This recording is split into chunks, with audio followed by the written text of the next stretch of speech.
దేవునికి స్తోత్రములు కలుగునుగాక. ఈనాటి వాక్య అంశము ఏమై ఉన్నదంటే, స్వయం నా చిత్తానుసారము. స్వయం అనగా నా చిత్తానుసారముగా, లేక నా ఆలోచన ప్రకారముగా, నా ఉద్దేశాల ప్రకారముగా, నా నిర్ణయాల ప్రకారముగా. ఈనాటి వాక్య అంశము, వాక్య భాగము జకర్యా గ్రంథము 1వ అధ్యాయము 18-19 వచన భాగములో, అప్పుడు నేను తేరి చూడగా 4 కొమ్ములు కనబడెను. ఇవి ఏమిటివని నేను నాతో మాట్లాడుచున్న దూతనడుగగా, అతడు, ఇవి యూదా వారిని, ఇశ్రాయేలు వారిని, యెరూషలేము నివాసులను చెదరగొట్టిన కొమ్ములనెను. 4 కొమ్ములను గురించి జకర్యా ప్రవక్త ఒక దర్శనమును చూచెను. ఈ కొమ్ముల విశేషము ఏమిటి అంటే, ఇవి యూదా వారిని, యెరూషలేము నివాసములో ఉన్నవారిని, ఇశ్రాయేలీల ప్రజలను, వారిని చెదరగొట్టిన కొమ్ములుగా ఈ 4 కొమ్ములు ఉన్నవి.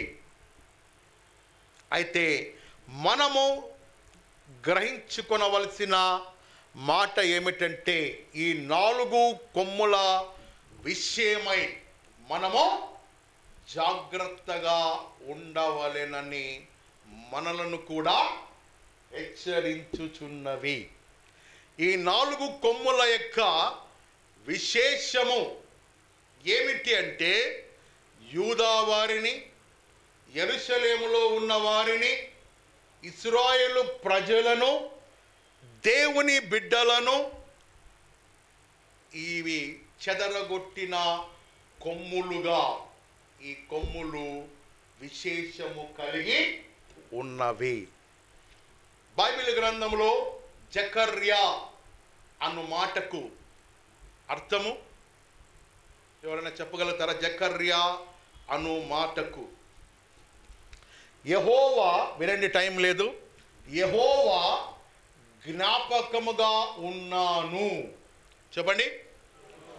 జకర్యా అను మాటకు అర్థం ఏమిటంటే, యెహోవా జ్ఞాపకముగా ఉన్నాను అనే మాట ఆ జకర్యాకు అర్థముగా ఉన్నది. పరిశుద్ధ బైబిల్ గ్రంథంలో 3 జకర్యాలు కనబడుతూ ఉన్నారు ఆయా ప్రాంతములలో, ఆయా కాలములలో.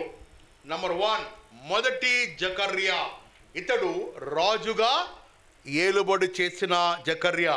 2వ రాజుల గ్రంథము 14వ అధ్యాయము 29వ వచన భాగములో రాజుగా ఉండే జకర్యా అక్కడ మనకు కనబడుతూ ఉన్నాడు. 2వ జకర్యా, ఇతడు ప్రవక్త అయిన జకర్యా. జకర్యా గ్రంథము 1వ అధ్యాయము 1వ వచన భాగములో ప్రవక్త అయిన జకర్యాగా అక్కడ పిలువబడుతూ ఉన్నాడు. 3వ జకర్యా ఎవరు అంటే, యాజక పరిచర్య చేసినటువంటి యాజకుడు జకర్యా. లూకా రాసిన సువార్త 1వ అధ్యాయము 5వ వచన భాగములో యాజక పరిచర్య కొనసాగిస్తున్న జకర్యా, అతడు బాప్తిసమిచ్చు యోహాను తండ్రి. ఆమేన్, హల్లెలూయా. కాబట్టి ఒక జకర్యా యాజక పరిచర్య, ఒక జకర్యా ప్రవక్తగా ఉండిన పరిచర్య, మరొక జకర్యా రాజుగా ఉండిన జకర్యా. ఆయా కాలములలో, ఆయా పరిస్థితులలో ఈ యొక్క జకర్యా పేరున 3 పిలువబడి ఉన్నారు. దేవునికి స్తోత్రములు కలుగునుగాక. ఇందులో ఈ జకర్యా 8 దర్శనములు చూచిన ప్రవక్తగా ఉన్నాడు. ఎన్ని దర్శనములు అండి? 8 దర్శనములు చూచిన ప్రవక్త జకర్యా. ఆ 8 దర్శనములలో మనము 2వ దర్శనమును గూర్చి ఈ యొక్క ఉదయకాల సమయంలో దేవుని యొక్క వాక్యమును మనము ధ్యానించుకుంటూ ఉన్నాం. వినండి, కొన్ని దర్శనములు దేవుని యొక్క ఆశీర్వాదమునకు సంబంధించిన దర్శనములుగా ఉన్నాయి. జకర్యా గ్రంథములో జకర్యా ప్రవక్త 8 దర్శనములు చూచినాడు. ఆ 8 దర్శనములు వాటి యొక్క సారాంశము ఏమిటి అంటే, కొన్ని దర్శనములు దేవుని యొక్క ఆశీర్వాదములను తీసుకొని వచ్చే దర్శనములుగా ఉన్నాయి. మరికొన్ని దర్శనములు దేవుని యొక్క విశేషమును తెలియజేసే దర్శనములుగా ఉన్నాయి. మరికొన్ని దర్శనములు దేవుని యొక్క ప్రజలు వారు జ్ఞానము కలిగిన వారై హెచ్చరింపబడే దర్శనములుగా ఉన్నాయి.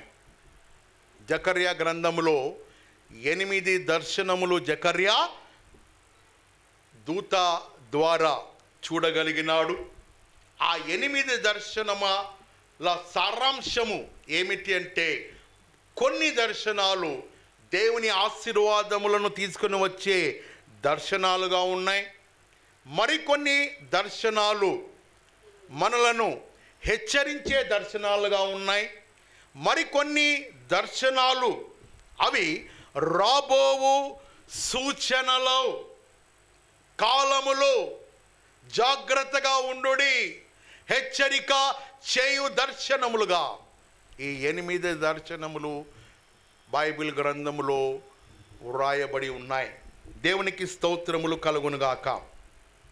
ఈ 4 కొమ్ముల విశేషము ఏమిటి అంటే, అవి దేవుని ప్రజలను, కుటుంబాలను, జీవితాలను, సంఘములను, వ్యక్తులను దేవుని యొక్క సహవాసము నుండి, దేవుని యొక్క ప్రేమ నుండి, దేవునితో సన్నిహిత సంబంధము లేకుండా ఈ 4 కొమ్ములు వారి యొక్క జీవితాలలో అపవాది ప్రవేశించుట ద్వారా వారు దేవుని మార్గము నుండి తొలగిపోయిన బిడ్డలుగా, సమాజముగా, క్రైస్తవులుగా, వ్యక్తులుగా ఉంటూ ఉన్నారు.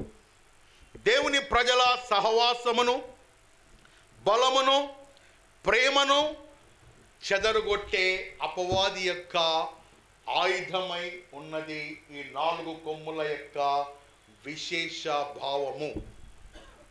అర్థమైందా అండి? అర్థమైందా అండి? ఈ 4 కొమ్ముల యొక్క విశేష భావము, హెచ్చరిక ఏమిటి అంటే, అలనాడేమో యూదా ప్రజలను చెదరగొట్టినది, ఇశ్రాయేలు ప్రజలను చెదరగొట్టినవి, దేవుని యొక్క ప్రజల సహవాసమును అవి చెదరగొట్టిన కొమ్ములుగా పిలువబడి ఉన్నవి.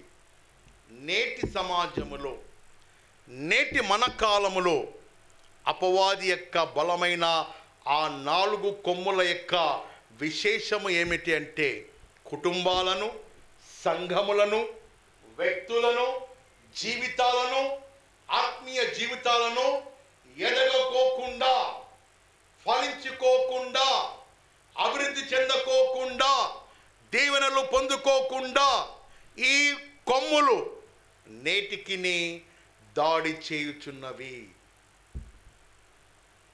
ఆ కొమ్ముల యొక్క ప్రథమ ప్రాముఖ్య విశేషము ఏమిటి అంటే, స్వయం. చెప్పండి, స్వయం. స్వయం అనగా నేను, నాది, మాది, నా యొక్క, నా చిత్తానుసారముగా, నా ఆలోచన ప్రకారముగా, నా హృదయానికి నచ్చినట్లుగా, నా మనస్సుకు నచ్చినట్లుగా నేను, మేము, నాది, మాది, మనది, వై అనే భావముతో కూడిన ఆలోచన కలిగించేది ఈ 4 కొమ్ముల యొక్క స్వయం. చెప్పండి, స్వయం. మేము, నాది, మేము, మనది, నా చిత్తానుసారము, మై డెసిషన్, మై వర్డ్. ఈ యొక్క స్వయము అనే కొమ్ము అనాదిలో ఆది తల్లిదండ్రులైన ఆదాము హవ్వలో ఈ స్వయము అనే కొమ్ము అపవాది బాణముగా ఉపయోగించి హవ్వను శోధించినప్పుడు, తేండి ఆదికాండం 3వ అధ్యాయం 5వ వచనం. ఆదికాండము 3వ అధ్యాయము, ఏలైనగా మీరు వాటిని తినకూడదు, వాటి తినిన దినమున మీ కన్నులు తెరవబడును, మీరు మంచి చెడ్డలను ఎరిగిన వారై దేవతల వలె ఉందురని దేవునికి తెలియను. చాలండి. వాడు అపవాది ఈ స్వయము అనే కొమ్ము హవ్వ దగ్గరకు వచ్చి, ఇది నిజమా ఓ సహోదరి, మీరు దేవతల వలె ఉంటారు, మీ నేత్రములు తెరవబడతాయి, మీరు సౌందర్యవంతులవుతారు అని ఈ స్వయము అనే కొమ్ము హవ్వ హృదయంలోనికి ప్రవేశింపచేసినప్పుడు, హవ్వ వినినప్పుడు ఆమె దేవుని ఆజ్ఞను అతిక్రమించిన స్త్రీగా ఉన్నది. అర్థమైందండి? ఏమర్థమైందో ఏమో. యాక్షన్ లేదు, రియాక్షను లేదు. స్వయము అనే కొమ్ము గురించి నేను మాట్లాడుతున్నా. ఈ యొక్క కొమ్ము స్వయం మొదటిగా ఎవరి ఎడల ఉపయోగపడిందో, ఆది తల్లిదండ్రులైన ఆదాము హవ్వ ఆ నిషేధింపబడిన పండు వైపు చూచునట్లుగా ఈ స్వయము అనే కొమ్ము అపవాది ప్రవేశింపచేయుట ద్వారా, శోధించుట ద్వారా, చెవులలో వినబడినట్లుగా, ఇది నిజమా, ఇది తిను, దేవత లెవెల్ ఉంటావు, నీ రూపము సౌందర్యం అవుతుంది, రాత్రికి రాత్రి నువ్వు దేవత వలె ఉంటావు. ఈనాడు టీవీ ఛానల్స్ ఏవి మనము ఆన్ చేసినా 5 నిమిషాల్లో మీరు తెల్లగవుతారు, 10 నిమిషాల్లో మీ రూపం మారిపోతుంది. ఇదిగో ఫెయిర్ అండ్ లవ్లీ, ఇదిగో కాస్మెటిక్స్, ఇదిగో ఇంకొకటి అని ఇవన్నీ కూడా వేస్ట్ ప్రోడక్ట్స్. డబ్బు సంపాదించుటలో అపవాది స్వయం అనేది వారి మాటల ద్వారా మనకు వినిపింపచేసి మనము స్త్రీలు మోసగింపబడుతున్నారు. 600లకు శారీ, బెనారస్ శారీ, పట్టు శారీ అని రకరకాల అడ్వర్టైజ్మెంట్స్ వచ్చుట ద్వారా అనేకులు వాటి వైపు ఆకర్షింపబడుతున్నారు. అలా హవ్వ జీవితంలోనికి ఈ స్వయము నిర్ణయము తీసుకునేందుకు అపవాది హవ్వను శోధించినాడు. దేవుడైన యెహోవా ఆదామును సృష్టించే సమయంలో ఎలా సృష్టించినాడండి చెప్తారా? దేవుడు తన స్వరూపమందు, తన పోలిక చొప్పున, తన ఇమాజిన్లో నరుని దేవుడు సృష్టించినాడు. సమస్త సృష్టి ఆదాము కొరకు సృష్టింపబడినప్పుడు జలచరములు, ఆకాశ నక్షత్రములు, జలముల మీద ప్రాకు ప్రతి జీవి, చెట్టు, పుష్పములు అన్నీ కూడా సృష్టింపబడినప్పుడు, వినండి, ఏ సృష్టిని బట్టి ఆదాము సంతృప్తి చెందినాడా చెందలేదా? ఏమండి? లాస్ట్లో ఉన్నవారు ఏమా? ఏమో సార్ మీరు ఆమెనంటే మేము ఇంటికి అలా ఉన్నారా? ఆదాము కొరకు సమస్త సృష్టిని దేవుడు సృష్టించినాడు. జలచరములు, ఆకాశంలో ఎగిరే ఆ యొక్క ప్రతి ప్రాణులు, వన్యప్రాణులు, సముద్రము, అగాధములు అన్ని కూడా సృష్టించినప్పుడు ఆదాము వాటి యందు తృప్తి చెందలేదు, అన్సాటిస్ఫైడ్. అప్పుడు దేవుడైన యెహోవా ఆదామును పరిశోధించి, ఆదాము దేనిని బట్టి తృప్తి చెందుతాడో ఆయన జ్ఞానముతో ఆలోచించి ఆదాముకు చక్కటి గాఢ నిద్రను కలుగజేసెను. ఆ గాఢ నిద్రలో తన పక్కటెముక నుండి, ఆదాము పక్కటెముక నుండి ఒక రిబ్బును తీసి స్త్రీగా నిర్మించినాడు. ఎందుకు దేవుడు ఆదాము పక్కటెముకలో నుండి స్త్రీని తయారు చేసినాడు అంటే, ఒకవేళ తలభాగంలో నుండి తీయచ్చు కదా, శిరస్సు నుండి. పురుషుని మీద స్త్రీ అజమాయిషి చేయకూడదు. మీ భర్తలకు మీరు లోబడి ఉండుడి భార్యలారా. అదే రీతిగా భర్తలారా మీ స్వంత శరీరమును మీరు ఎలాగూ ప్రేమించుకొనుచున్నారు అలాగుననే మీ సాటి అయిన సహకారిని ప్రేమింపవలెను. ఇది ఆజ్ఞ. కాబట్టి దేవుడనే యెహోవా ఆదాము తల భాగంలో నుండి ఎముకను తీసి స్త్రీని నిర్మించలేదు, లేదా ఆదాము యొక్క కాలి ఆ యొక్క ఎముక నుండి తీయలేదు. ఎందుకంటే పురుషుడు స్త్రీని అణగదొరుకుతాడేమో.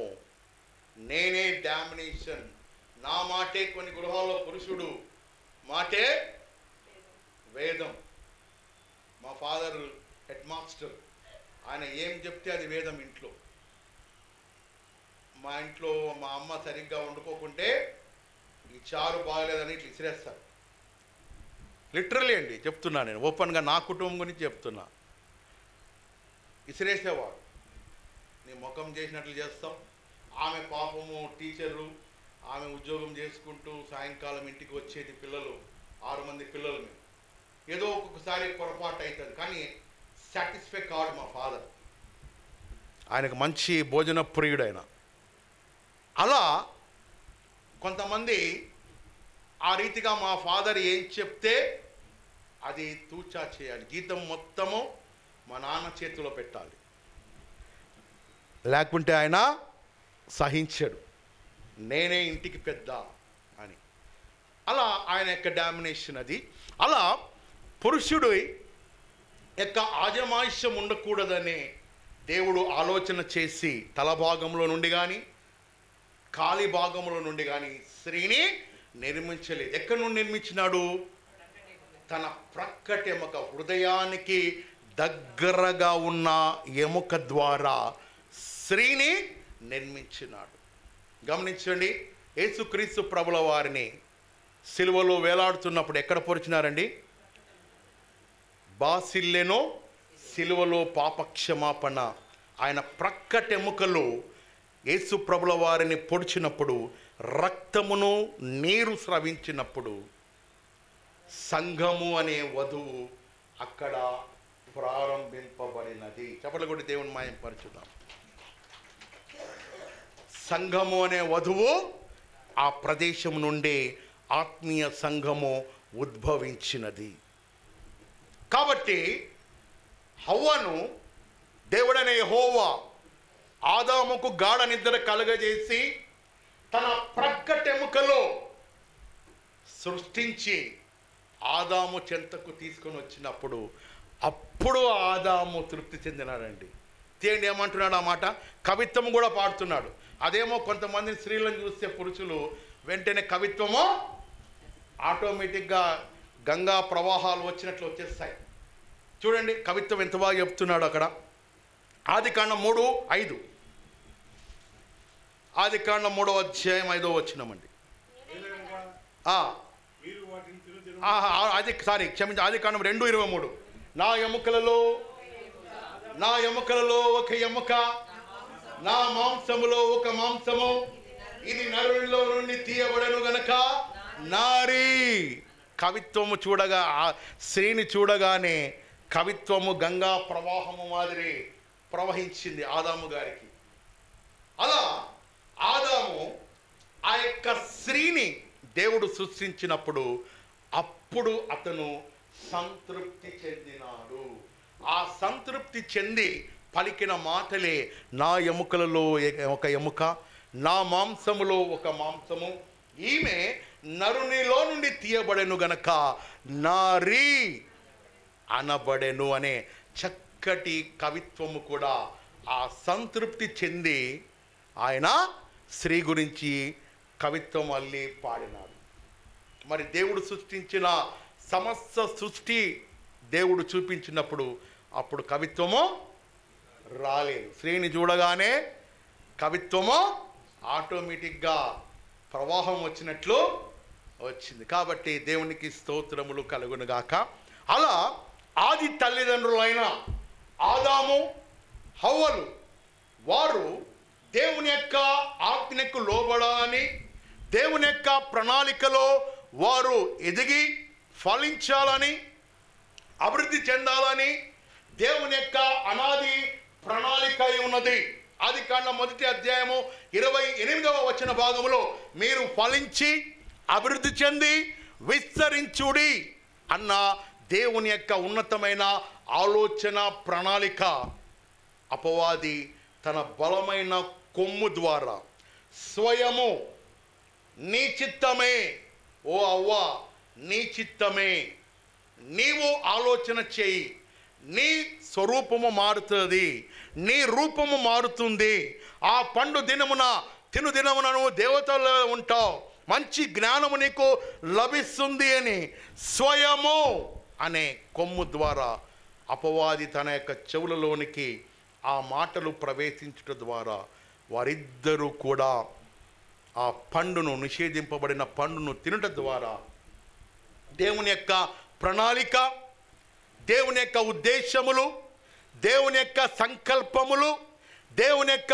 ఆలోచన నుండి ఏదైనా వనమును వారు కోల్పోయిరి.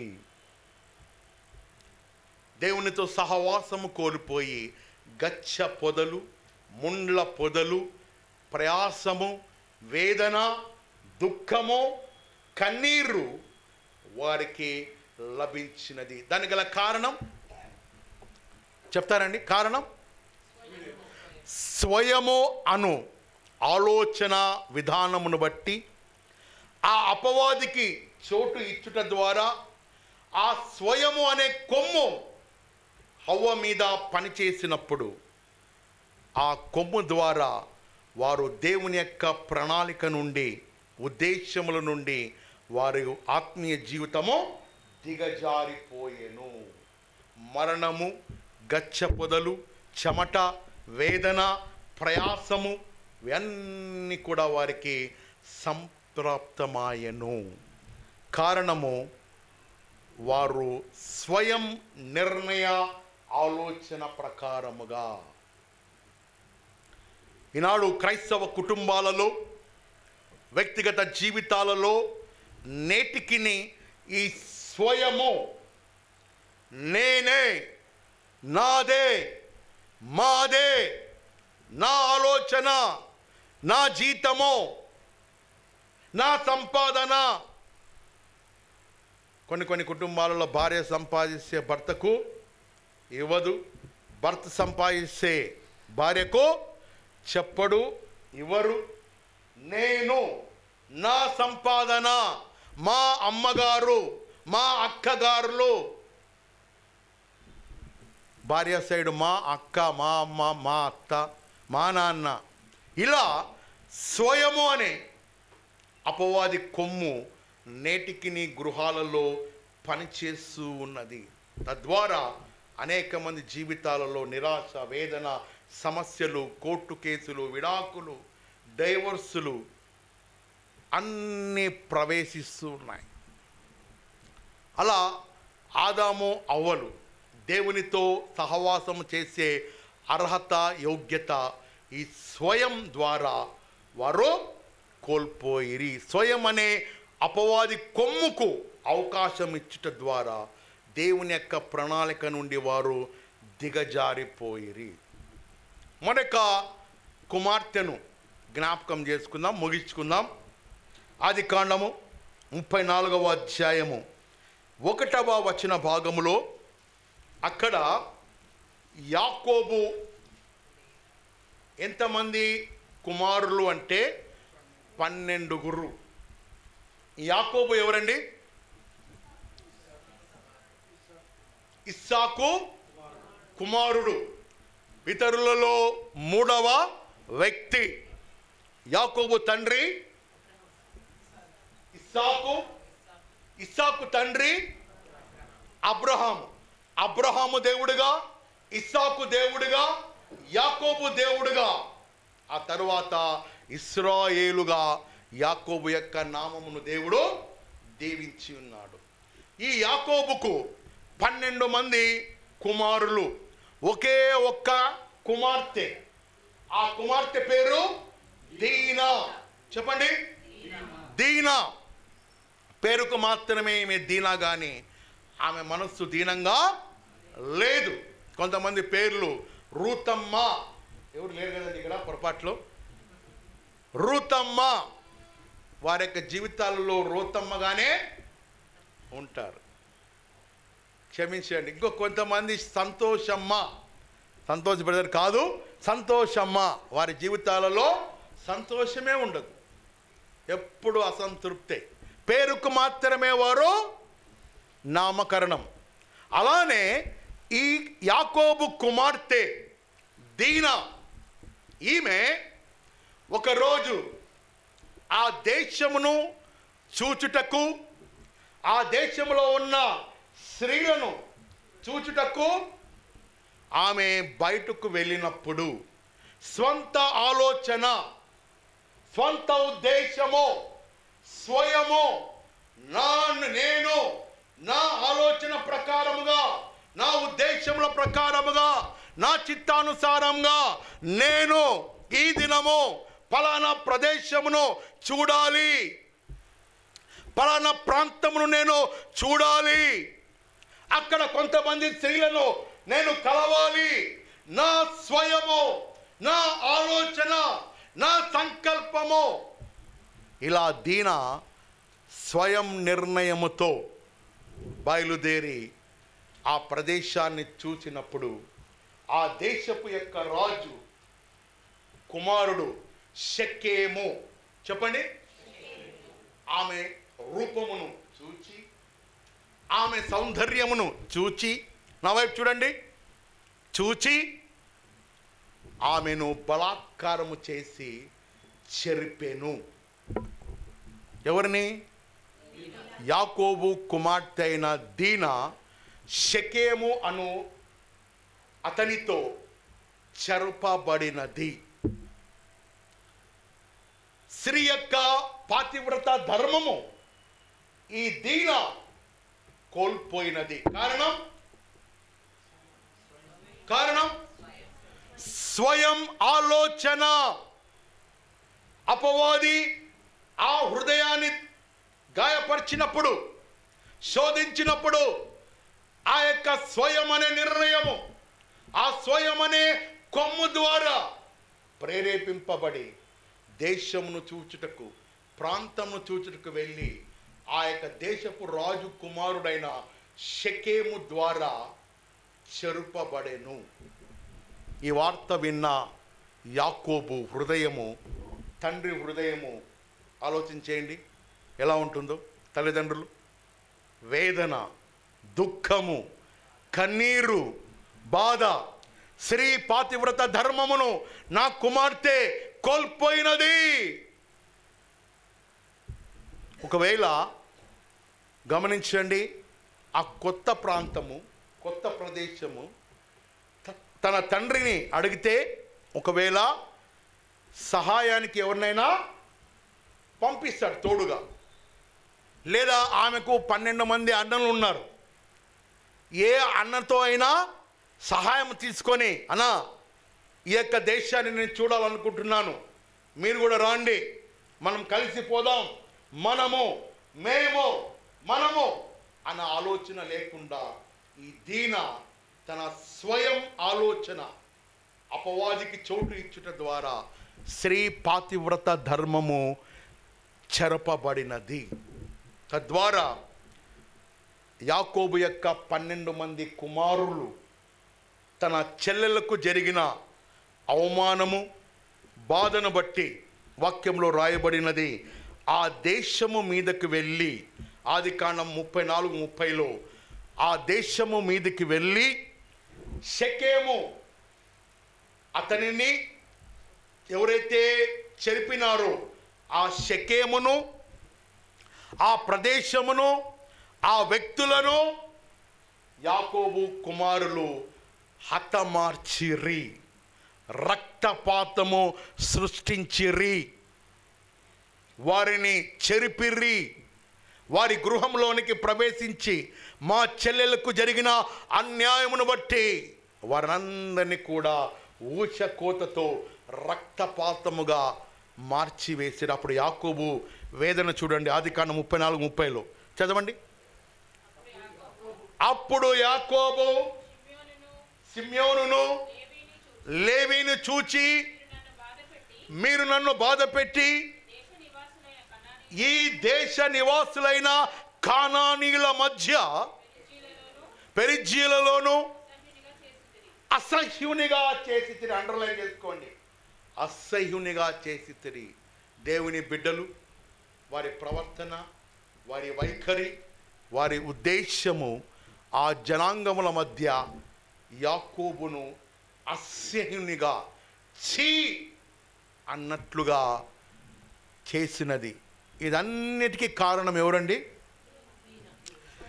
దీనా అనే కుమార్తె స్వయం ఆలోచన కొమ్ము ద్వారా, స్వయం తలంపు ద్వారా, తన ఉద్దేశముల ద్వారా ఆమె స్వంతంగా వెళ్ళిన తర్వాత అటు యాకోబుకు, తండ్రికి, కుటుంబానికి మరియు దేశానికి, ప్రజలకు, అమాయకులైన ప్రజలకు అందరికీ కూడా రక్తపాతము, వేదన కలుగజేసినది. గమనించండి, ఒక చిన్న స్వయం ఆలోచన, స్వయం నిర్ణయం, స్వయం తలంపు. అదే రీతిగా బైబిల్ గ్రంథంలో ఆది తల్లిదండ్రులు స్వయం ఆలోచన ప్రకారముగా నిషేధింపబడిన పండును తినుట ద్వారా వారు దేవుని ప్రణాళికలో నుండి కొట్టివేయబడిరి. దీన స్వయం ఆలోచన కొమ్ము ద్వారా అపవాది శోధించుట ద్వారా, ఏం పర్లేదులే, నువ్వు ఒంటరిగా పో, వాళ్ళని వీళ్ళని ఎందుకు తోడు అని ఆ స్వయం నిర్ణయ ప్రకారంగా వెళ్ళిన కారణం బట్టి ఆ యవన స్త్రీ పాతివ్రత ధర్మంను కోల్పోయినది, చెరపబడినది. తన కుటుంబస్తులకు, తండ్రికి వేదన కలుగజేసినది. ఆ దేశానికంతా రక్తపాతము సృష్టింపబడినది. మూల కారణము స్వయం నిర్ణయాలు. ఆ తదుపరి సెకండ్ మనము 2వ వాక్య భాగంలోనికి దేవుని చిత్తమైతే వచ్చే ఆదివారం మనము ఈ యొక్క మెసేజ్ను ముందుకు కొనసాగించుటకు దేవుడు తన కృప అనుగ్రహించును గాక. దేవుడు ఈ వాక్య భాగమును మన వెనుకలో దీవించును గాక. ఈ సమయంలో